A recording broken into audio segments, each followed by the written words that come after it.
ആ വിട്ടുവീഴ്ചയുടെ അല്ലെങ്കിൽ TP ചന്ദ്രശേഖരൻ വധവുമായി ബന്ധപ്പെട്ട എന്തെങ്കിലും കാര്യങ്ങൾ ഉണ്ടായിരുന്നു?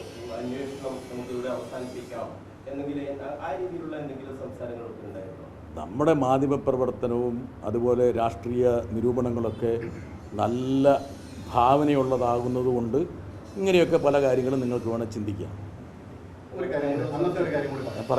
ഉമ്മൻചാണ്ടി അന്ന് വാർത്താ സമ്മേളനം നടത്തി പറഞ്ഞത് മുഖ്യമന്ത്രിയുടെ ഓഫീസ് അന്വേഷണ പരിധിയിൽ വരില്ല എന്നാണ് പറഞ്ഞിരുന്നത്. അതായത് ജുഡീഷ്യൽ അന്വേഷണം പ്രഖ്യാപിക്കാം എന്ന് പറഞ്ഞ് നടത്തിയ വാർത്താ സമ്മേളനത്തിൽ ഉമ്മൻചാണ്ടി പറഞ്ഞിരുന്നു മുഖ്യമന്ത്രിയുടെ ഓഫീസ് അതിൽ വരില്ല എന്ന്.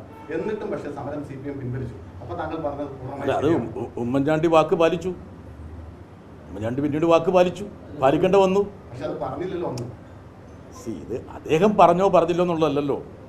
അദ്ദേഹം വാക്ക് പാലിക്കേണ്ട വന്നു. വാക്ക് പാലിക്കാൻ UDF നേതൃത്വം നിർബന്ധിതമായി. അതാണ് മനസ്സിലാക്കേണ്ടത്. അദ്ദേഹം ഉദാഹരണം ഇപ്പോൾ തിരുവഞ്ചൂർ ടെലിവിഷൻ ചാനലിൽ പറഞ്ഞതായിട്ട് ഞാൻ കേട്ടു. അതായത് ക്യാബിനറ്റ് ഓൾറെഡി പ്രഖ്യാപിച്ചതല്ലേ ജുഡീഷ്യൽ അന്വേഷണം. അങ്ങനെയാണ് പിന്നെ എന്തിനാ 2 ദിവസം കഴിഞ്ഞിട്ട് ക്യാബിനറ്റ് ഇത് അപ്രൂവ് ചെയ്തത്? അപ്പോൾ അങ്ങനെ പല ആൾക്കാരും പല ഈ രീതിയിലുള്ള പ്രയോഗങ്ങൾ നടത്തും. അതായത് തിരുവഞ്ചൂരുമായി ഒരു ധാരണയിലായിരുന്നു CPM ആയി. അതിനുശേഷമാണ് അത് ഔദ്യോഗികമായി പിന്നീട് തിരുവഞ്ചൂരുമായിട്ടുള്ള ധാരണ. തിരുവഞ്ചൂര് ഒരു നിർദ്ദേശം വെച്ചു. തിരുവഞ്ചൂര് നിർദ്ദേശം ഞാൻ കൺവേ ചെയ്തു. CPMൻ്റെ നിർദ്ദേശം സ്വാഭാവികമായിട്ടും വളരെ സ്പഷ്ടമായിരുന്നു.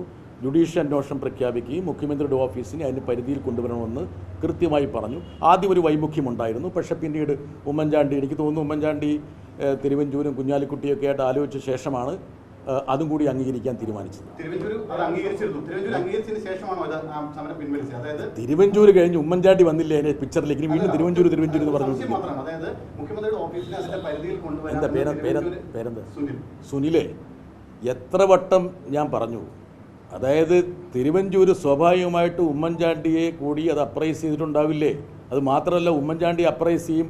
ഉമ്മൻചാണ്ടിയെ ഞാനും കൂടി കാണണമെന്നും അത് കൃത്യമായിട്ട് എന്താണ് CPMൻ്റെ ആവശ്യം, ഇടതുപക്ഷത്തിൻ്റെ ആവശ്യമെന്ന് ഉമ്മൻചാണ്ടിയെ കൂടി ധരിപ്പിക്കണം. എന്താ കാരണം വെച്ചാൽ അദ്ദേഹത്തിൻ്റെ സ്വന്തം നിലയ്ക്ക് മുഖ്യമന്ത്രിയുടെ ഓഫീസിനെ ഈ പറഞ്ഞ അന്വേഷണത്തിൻ്റെ പരിധിയിലേക്ക് കൊണ്ടുവരും എന്നുള്ള കാര്യം സമ്മതിക്കാൻ വിഷമമുണ്ടാവും. അതുകൊണ്ട് ഇങ്ങനെ ഒരു നിർദ്ദേശവും കൂടി ഇടതുപക്ഷം വെച്ചിട്ടുണ്ട് എന്നുള്ള കാര്യം നേരിട്ട് ഉമ്മൻചാണ്ടി കേട്ടോട്ടോ എന്ന് അദ്ദേഹം വിചാരിച്ചിട്ടുണ്ടാവും. അത് സ്വാഭാവികമല്ലേ? അതല്ലെങ്കിൽ ഉമ്മൻചാണ്ടി നാളെ പിന്നെ വിചാരിക്കില്ലേ, എന്തിനാണ് ഈ ഒരു നിബന്ധനയും കൂടി അംഗീകരിച്ചത് തിരുവഞ്ചൂരിൽ നിന്ന്?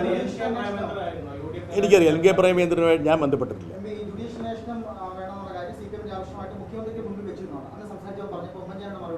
ഉമ്മൻചാണ്ടി അത് സമ്മതിക്കുകയും അത് പ്രഖ്യാപിക്കാമെന്ന് പറഞ്ഞു. അതുപോലെ മുഖ്യമന്ത്രിയുടെ ഓഫീസിനെയും ഈ പറഞ്ഞ ജുഡീഷ്യൽ അന്വേഷണത്തിൻ്റെ പരിധി കൊണ്ടുവരണമെന്ന് പറഞ്ഞതും അത് അംഗീകരിച്ചു. എന്താണ് CPM തീരുമാനിച്ച പ്രകാരമല്ലേ പിണറായി വിജയൻ അവിടെ പ്രഖ്യാപിച്ചത്? ഒത്തുതീർപ്പല്ല. അല്ലല്ല, ഒരുപാട് നിങ്ങൾ പറയുന്ന പോലെയല്ല ഇത്. ഞാനൊരു മാധ്യമപ്രവർത്തനമല്ലേ, ഞാൻ പറഞ്ഞ എന്താണെന്നുള്ള കാര്യം എനിക്ക് കൃത്യമായിട്ട് അറിയില്ലേ. ഒന്ന്, തിരുവഞ്ചൂർ രാധാകൃഷ്ണനാണ് ഇങ്ങോട്ട് ബന്ധപ്പെടുന്നത്. അതിന് കൃത്യമായ സാക്ഷി കോൺഗ്രസിൻ്റെ സമന്വിതനായ നേതാവ് ശ്രീ ചെറിയാൻ ഫിലിപ്പാണ്. അദ്ദേഹത്തിൻ്റെ ഫോണിലാണ് തിരുവഞ്ചൂർ രാധാകൃഷ്ണൻ വിളിക്കുന്നത്. ആദ്യത്തെ കൂടിക്കാഴ്ചയിൽ ചെറിയാൻ ഫിലിപ്പും പങ്കെടുത്തിരുന്നു. 2, ഈ പറഞ്ഞ ജുഡീഷ്യൽ അന്വേഷണം പ്രഖ്യാപിച്ചാൽ മാത്രം പോരാ എന്നും ആ ജുഡീഷ്യൽ അന്വേഷണത്തിൻ്റെ പരിധിയിലേക്ക് മുഖ്യമന്ത്രിയുടെ ഓഫീസ് വരണമെന്നുള്ള നിബന്ധന കൂടി മുന്നോട്ട് വെച്ചു. വൈമുഖ്യത്തോടെയാണെങ്കിലും പിന്നീട് അത് അംഗീകരിച്ചു. പിന്നീട് നടന്ന അന്വേഷണത്തിൽ മുഖ്യമന്ത്രിയുടെ ഓഫീസ് കൂടി ഉൾപ്പെട്ടു. സമഗ്രമായ റിപ്പോർട്ടാണ് ജസ്റ്റിസ് ദിവരാജൻ നൽകിയത്. ഇതൊക്കെ യാഥാർത്ഥ്യമല്ലേ? അപ്പോൾ അതും ഇതുമായിട്ട് എന്താ ബന്ധമില്ല? ഒരാൾ ചോദിക്കും.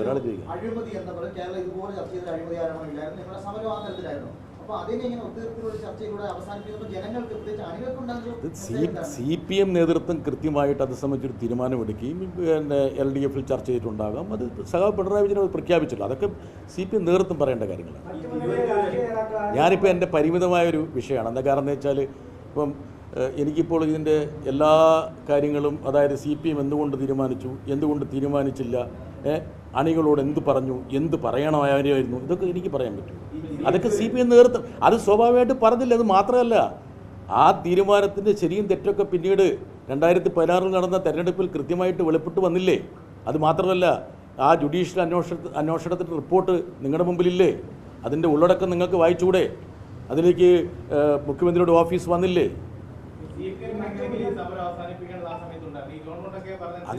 അങ്ങനെയാണെങ്കിൽ പിന്നെ ജോൺ മുണ്ടക്കയും പറഞ്ഞ് ശരിയാവൂലേ?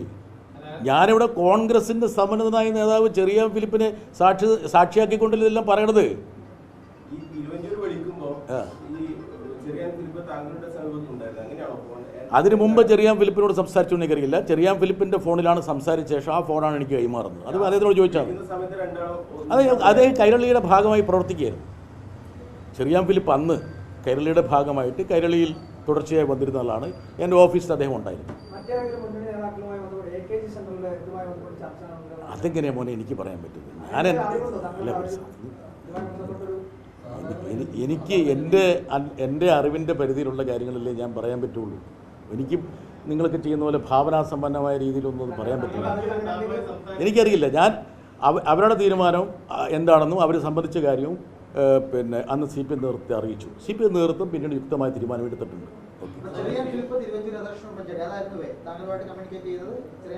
അതല്ല, അതിനുശേഷം തിരുവഞ്ചൂരുമായിട്ടുള്ള കൂടിക്കാഴ്ച ശേഷം തിരുവഞ്ചൂരിൻ്റെ താല്പര്യപ്രകാരമാണ് ഞാൻ ഉമ്മൻചാണ്ടിയെ കണ്ടത്. അന്ന് ഉമ്മൻചാണ്ടിയെ കാണുമ്പോൾ അന്ന് തിരുവഞ്ചൂരിൻ്റെ കൂടാതെ കുഞ്ഞാലിക്കുട്ടി അവിടെ ഉണ്ടായിരുന്നു. അദ്ദേഹത്തിന് അറിയാം, അദ്ദേഹത്തിനോട് ചോദിച്ചാൽ മതി. എനിക്കറിയില്ല, സഹകുടീരിയായിട്ടുള്ള അദ്ദേഹം സംസാരിച്ചാലും എനിക്കറിയില്ല. സംസാരിച്ചിട്ടുണ്ടാകാം, ഉണ്ടാകാതിരിക്കും. CPM അവരുമായിട്ട് അവർക്ക് എന്താണ് അവരുടെ മുമ്പിൽ വെക്കേണ്ട നിർദ്ദേശം എന്താണെന്നത് സംബന്ധിച്ച് എന്നോട് പറഞ്ഞപ്പോൾ ഈ കൃത്യമായ 2 നിർദ്ദേശങ്ങളാണ് പറഞ്ഞത്. 2 നിർദ്ദേശങ്ങളാണ്. മുഖ്യമന്ത്രിയെ കൂടിക്കാഴ്ച കുഞ്ഞാലിക്കുട്ടി സാഹിബ് ഉണ്ടായിരുന്നു. മുഖ്യമന്ത്രിയെ കാണുമ്പോൾ കുഞ്ഞാലിക്കുട്ടി ഉണ്ടായിരുന്നു, തിരുവഞ്ചൂർ രാധാകൃഷ്ണൻ ഉണ്ടായിരുന്നു. ഇതൊക്കെ വളരെ കൃത്യമായിട്ട് പറയാം. എന്താ കാരണം വെച്ചാൽ ഈ 2 ആൾക്കാരും ഇന്നുണ്ട്. ഞാൻ മാത്രം ഉണ്ടായിരുന്നു കൂടിക്കാഴ്ചയിൽ. അതായത് ഈ പറഞ്ഞ ജുഡീഷ്യൽ അന്വേഷണം മാത്രം പോരാ, ജുഡീഷ്യൽ അന്വേഷണത്തിൻ്റെ പരിധിയിലേക്ക് മുഖ്യമന്ത്രിയുടെ ഓഫീസ് കൂടി വരണമെന്നുള്ളതാണ് CPM നേതൃത്വത്തിൻ്റെ നിലപാട്, അല്ലെങ്കിൽ ഇടതുപക്ഷ നിലപാട് എന്നുള്ള കാര്യം ഞാൻ അവരെ അറിയിക്കുന്നു.